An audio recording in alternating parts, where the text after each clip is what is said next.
आता सांगा मॅडम, आता माझ्याकडून ते 500 रुपये फाईन मारलेत, बरोबर. त्यांनी बोललं की इन्शुरन्स, बोला ना मॅडम, मी भरतोय इन्शुरन्सचा, बोलले का फाईन संपला आहे तुझा, त्यासाठी फाईन भरून तिथे सोडून येईल, 500 रुपये लागतील, बरोबर.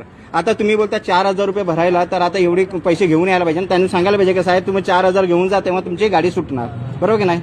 मग आता असं म्हणजे बोलणार कसं. आणि गाडीचं पासिंग किती 2 तारखेला संपले. मी काय म्हणते, इन्शुरन्सचा फाईन किती आहे? आता ते साहेबांनी मारायला पाहिजे होतं ना. त्या साहेबांनी मारले असते तर भरले असते. आता त्यांनी 500 रुपये सांगितले. आता त्या टायमाला जे म्हणजे मला पकडलं ना, त्या टायमालाच मारायला पाहिजे होतं, जे पण होतं.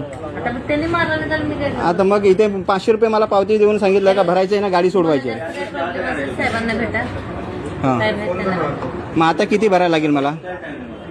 तुम्हाला बिझनेसचा 2000 आणि इन्शुरन्सचा 2000. त्याशिवाय सुटणार आहे गाडी. किती